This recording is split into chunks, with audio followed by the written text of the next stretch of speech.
Medieval history को start करते हैं। अर्ली मिडीवल पीरियड, ओके, इसका टाइम पीरियड रहेगा 600 से लेके 1200 सी तक। तो देखते हैं north India Rajputana period. Harshvardhan का जब डिक्लाइन होता है उसके बाद नॉर्थ इंडिया में ना राजपूत काफ़ी पावरफुल फोर्स बन के इमर्ज होते हैं, ठीक है। और लगभग ये 500 ईयर तक नॉर्थ इंडिया में रूल करेंगे। देखते हैं, एक है ट्राई पार्टाइड स्ट्रगल।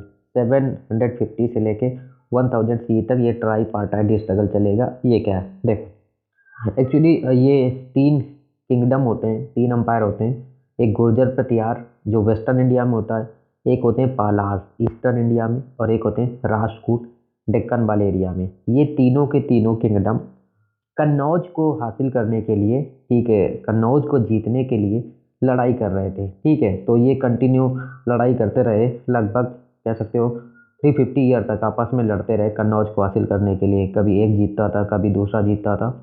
इसी सब को बोला जाता है, इन्हीं स्ट्रगल को बोला जाता है ट्राई पार्टाइट स्ट्रगल। और कन्नौज की इंपॉर्टेंस क्या हुई, क्योंकि कन्नौज ना एक तो हर्षवर्धन की कैपिटल रही थी, और ये गंगा ट्रेड रूट पे पड़ता है, और उस समय सिल्क रूट से भी कनेक्टेड होता था। तो कन्नौज बहुत ही स्ट्रेटेजिकली और कॉमर्शियली काफ़ी इंपॉर्टेंट है। इस वजह से कन्नौज को हासिल करने के लिए ये तीनों लड़ते रहे, ठीक है। अब देखते हैं आगे, इसके बारे में थोड़ा डिटेल से देखते हैं। गुर्जर प्रतिहार एम्पायर वेस्टर्न इंडिया में रहा 730 से 1036 सी तक ये लोग रूल करते हैं। तो यहाँ पर देखते हैं, एक्चुअली इनका जो फाउंडर होता है इस डायनेस्टी का, उसका नाम होता है हरिचंद्र। और ये इनकी डायनेस्टी कहाँ पर फाउंड होती है, वो जोधपुर या कह सकते हो साउथ वेस्ट राजस्थान का जो सदर्न राजस्थान का जो एरिया होता है, उस एरिया में ये अपनी डायनेस्टी की स्टार्टिंग करते हैं, ठीक है।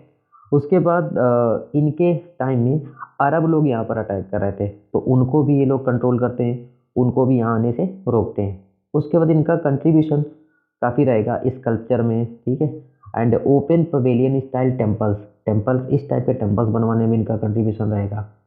उसके बाद नेक्स्ट जो रहेगा इनका खजुराहो का टेम्पल, जो यूनेस्को की वर्ल्ड हेरिटेज साइट है, वो उसमें भी इनका एक कंट्रीब्यूशन था। ये चीज़ हमें याद रखनी है।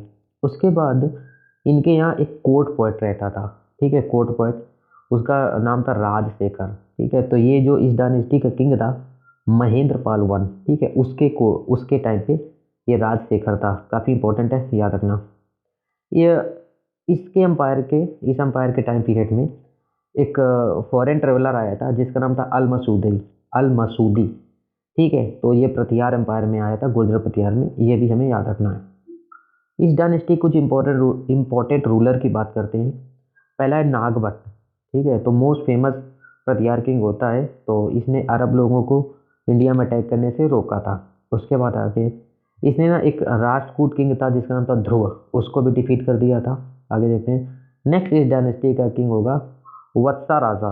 उसके बारे में देखते हैं, इसने कन्नौज को made Kannauj in western UP as is capital, Kannauj को अपनी कैपिटल बना ली थी। इसकी पॉलिसी जो थी ना एक्सपेंशनिस्ट पॉलिसी थी, ठीक है। तो कैसे एक्सपेंशनिस्ट पॉलिसी, तो एक्चुअली ही मतलब इसने लड़ाई करी किससे, धर्मपाल से, पाल रूलर था, ठीक है। और राष्ट्रकूट किंग ध्रुव, उससे लड़ाई करी। तो इन्हीं के साथ कहते हैं ये ट्राईपार्टाइट स्ट्रगल शुरू हो जाता है, और लगभग 350 ईयर तक कंटिन्यू रहा। उसके बाद वत्सा राजा ने क्या किया था, defeated the Pala ruler Dharmapala और दंती दुर्ग, ये राष्ट्रकूट डायनेस्टी किंग था, उसको हरा दिया। उसके बाद आगे देखते हैं, नेक्स्ट किंग आ गया नागभट्ट। इसने कन्नौज को जीत लिया, ठीक है।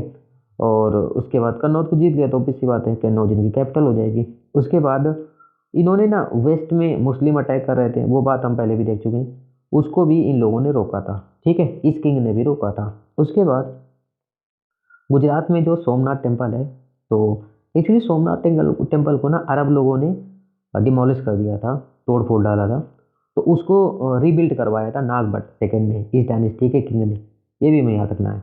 इस डायनेस्टी का एक और किंग रहेगा जिसका नाम होगा भोजवन या मिहिर भोज। तो ये सबसे ग्रेटेस्ट रूलर रहेगा प्रतिहार डायनेस्टी का, और ये पाल लोग और राजपूतों को डिफीट कर देगा, ठीक है। और कन्नौज को अपनी कैपिटल बना देगा, और इसको महोदय भी कहते थे। और ये विष्णु का डिवोटी था, इसने को अपने टाइटल लिया था आदि वाराहा। फिर ओवर द टाइम जो प्रतिहार किंगडम है वो धीरे धीरे ख़त्म हो जाएगा, क्योंकि गजनबी लोगों का इनका अटैक होगा, इनकी वजह से धीरे धीरे प्रतिहार एम्पायर तो ख़त्म हो जाएगा। तो इनके बाद चौहान लोग रूल पे आएंगे, पावर पे आएंगे, और उसके बाद एक्चुअली यहाँ इनका जो बड़ा सा एम्पायर था ना वो टूट गया था, ठीक है। कुछ एरिया में चौहान लोग आए, कुछ एरिया में चालुक्य, ठीक है। चालुक्य और सोलंकी गुजरात में ये लोग आ गए, ठीक है। परमार मालवा में ये लोग पावर में आ जाते हैं। तो ये हमने गुर्जर प्रतिहार के बारे में फिनिश कर लिया है। अब आगे वीडियो में देखेंगे the Pala ruler of Bengal, the Pala ruler of Bengal, ठीक है।